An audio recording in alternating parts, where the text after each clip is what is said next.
Akka isaaf akka isaatti Nabi Muhammadiin xiqqeessuudha. Yesuusiyyuu Yesuusu jechuudha. Anumna kootiin homaa tokko gochuu hin danda'u jedhe. Yesuus isin waaqadha jettanii waaqessitan gaafa du'aa sana kaachisuudha kusana bakka awwaalaa wallaalee gaafataa ture. Siniif galee kanaan wal qabsiisaa ibsaa darbaa. Akka sammuu namaa keessa bakka namoonni baay'een hordoftoonni baay'een nama jiran kanatti sammuu namaa keessa akka waan buuneef dubbadha.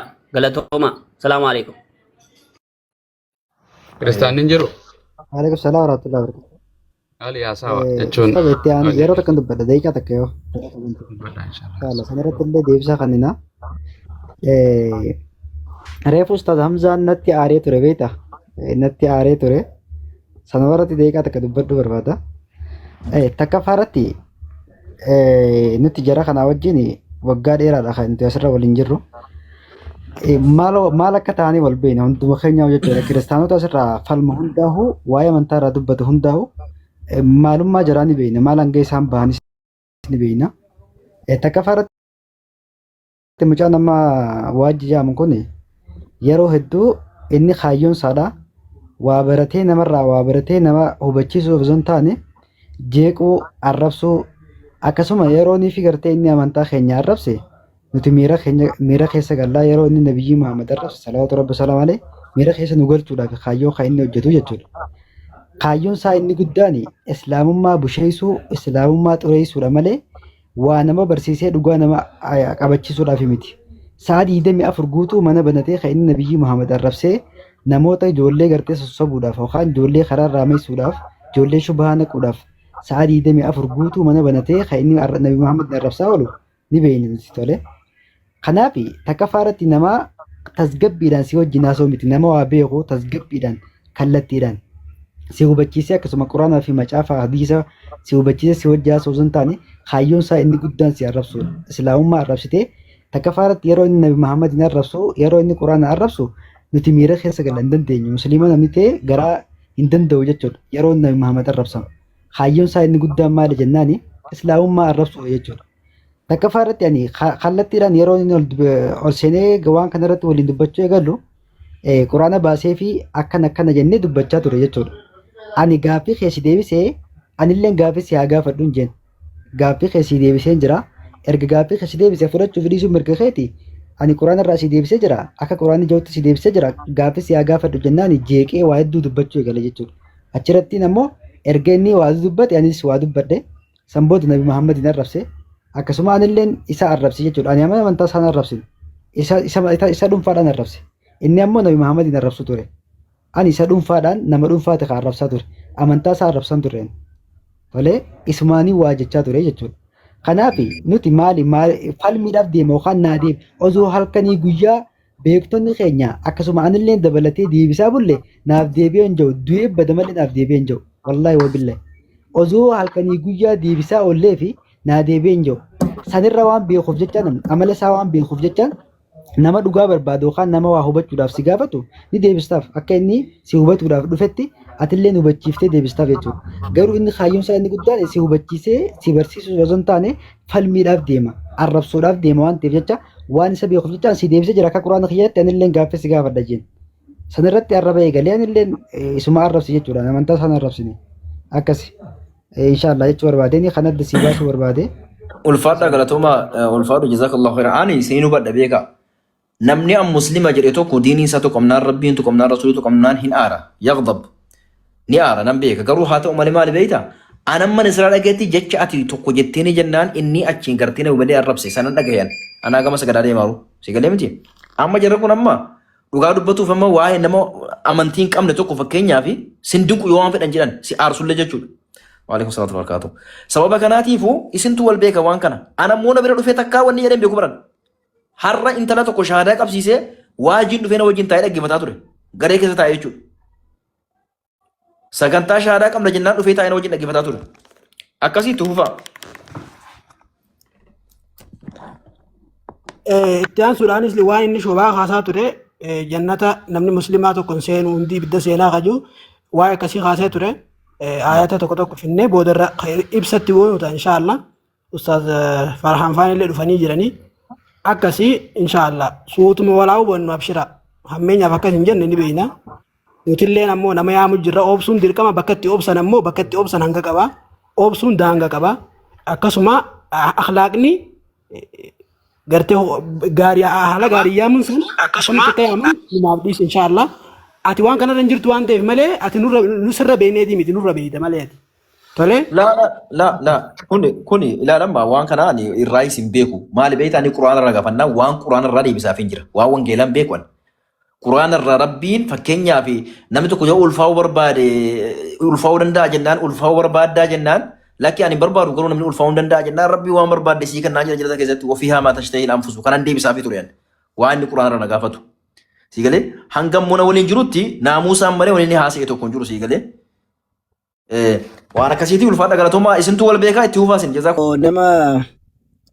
bareedaa ta'e nama waa dubbachuu danda'u ta'e Allah moo Yesuustuu waaqa dhugaati kan jedhu dhufee haasofnaan wangeela keessaas qur'aana keessaas Allah waaqa sobaati kan jedhu yoo fide sanarratti dubbachuuf qophaadhaan garuu duriyyee mandara keessaa osoo hin taane nama beekamtii qabu paabliik nama ta'e yoo jiraate weelkaam asin jira sa'aatiidhuma kanatti jechuudha qaxaroo biraa osoo hin taane sa'aatii kanatti nama paabliikii ta'e nama hordoftoota 30 baatee dhufee asirratti wacu osoo hin taane nama paabliikii hordoftoota qabu nama beekumsa qabu taate asirra hin jira Allah moo Yesuustuu waaqa dhugaati yoo ka jettu barbaadde nuun namaaf waaqa waliin qixxeessinu garuu sirriitti akka dhugdanii galtaniif sirriitti qabnee isin barsiifna dubbatoo barbaaddan koottaa sun formaal dibeetii goona ammoo kana jechuun daqiiqaa 15 nuu kennamee kee dhumarratti ribaatilii goone daqiiqaa 10 yookiin daqiiqaa 5 sammanuu kennan goone dhumarratti garuu daqiiqaa 10 gaaffii wal gaafannaa jechuudha gaaffii afaanitti wal gaafannaa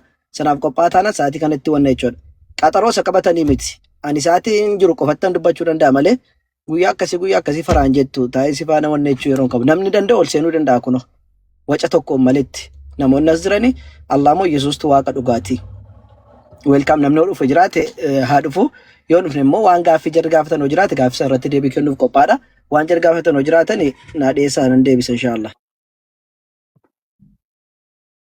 hayyee ibsaa dubbadhu. waa'ee suuraa 19ffaa irratti gaaffii hundi keessanuu jannata azaaba seentan malee naftanii kajuu dubbachaa turanii namni as jiru kun haa dhaga'u namni muslimaa azaaba ni seenaa ustaaz.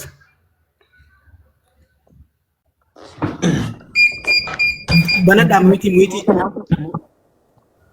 Ustaz muiti. Muiti jira. Nagaa maama. Dhagaa. Tifufa. Suuraa 19ffaaratti akkuma beekamu inshaallah hunda gongoruu baadhe Rabbiin subhaanahu wa ta'ala jalqabarraati waan dubbatutu jira. Qur'aanni sun 19 irraati 71 son ga'in 69 8 irraati yookaan awalaa yadhkuru al-insaanu annaa khalaqnaahu min qablu wa lam taku shay'a jedhee waa'ee ilmi namaa kun waan irraa uumame hin beeku waan injirreetaa irraati isa argamsiisnedha Rabbiin subhaanahu wa ta'ala. Gadi siqee waa'ee seexaanaallee haasaa jechuudha. Waa'ee seexaanaa.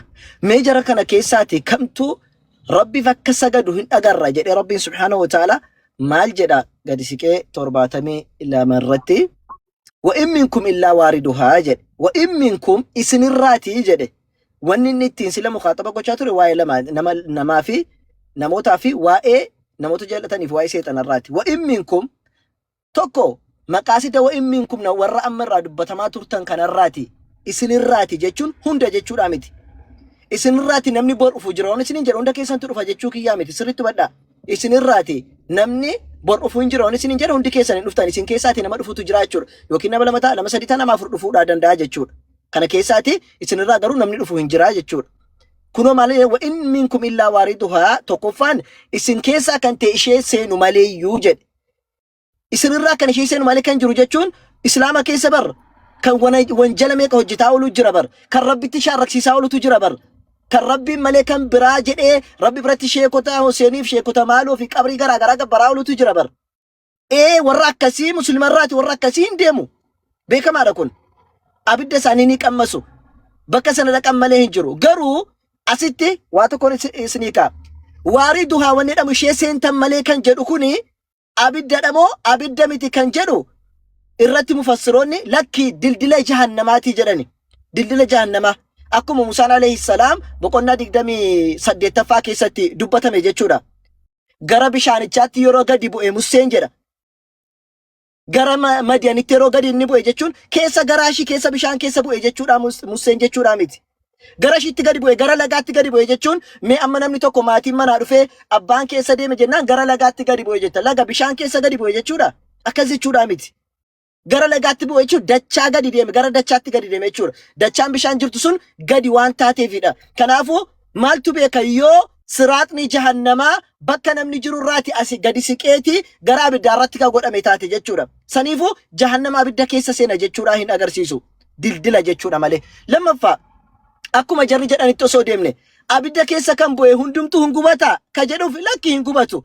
Ragaan keenya Rabbiin subhanahu wa ta'ala Ibrahim alayhi salam yeroo xaawwatii isaanii waan garaagaraa kana caccabseedha jedhe boqonnaa 21ffaa keessatti maal jedhe abidda keessa gaafa darbatanii bultii 40 achi keessa ture Ibrahim alayhi salam qulnaa naaru kuni bardan wa salaaman ala Ibrahim yaa abidda nana ati Ibrahim alayhi salam irratti baarida ta'e qorraa ta'e nagaa isaaf ta'e jedheeni abidda kan seene hundumtuu hin gubate jechuudha miti.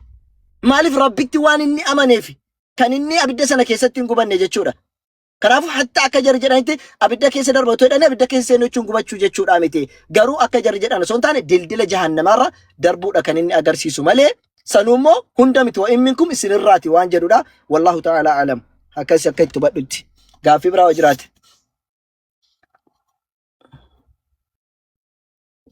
Waan jarri kaasan irraati gaaffii biraa yoo jiraate. Namni Allah moo Yesus Kiristoos waaqa dhugaati ka jedhu jiraate wanna jedha. Gadi siqaa asirratti waan isin ibsu keessaati waan tokko isinitti himna. Waan isin ibsu keessaati bakkuma sanarra Rabbiin subhanahu wa ta'ala maal jedha beektu boqonnaa 19 lakkoofsa 73 irratti maal jedha sana keessaati warra kaafira kiristaanota ta'ani jilbeeffatoo ta'ani abidda sana keessatti hafuu jedhe. Jilbeeffatoo ta'ani abidda keessatti hafuu jedhe.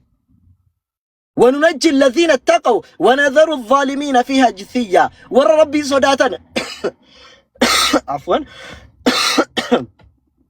ور ربي صداتو تان وقال ربي كفا جبرن أبدا سنة كيساتي نجاي سامبافنا نجابافنا شنو ما تنبوا مجتشو دبر نجاي سامبافنا أمو ور كافرو تاج كيس جل بفتو تان أبدا كيت سنة بفناي وكا بدات فرتن تاتن اسم كريستيانو تاتو أبدا كيسة تجل بفتو تاتن هافتو مالي نو مسلمون ور ربين سبحانه وتعالى صداتن ربين كيساتي نجار أني سامباساجد أبدا سنت نجار أمبانان منا كيت نمني أبدا كبسيساتي نجار أن كيسا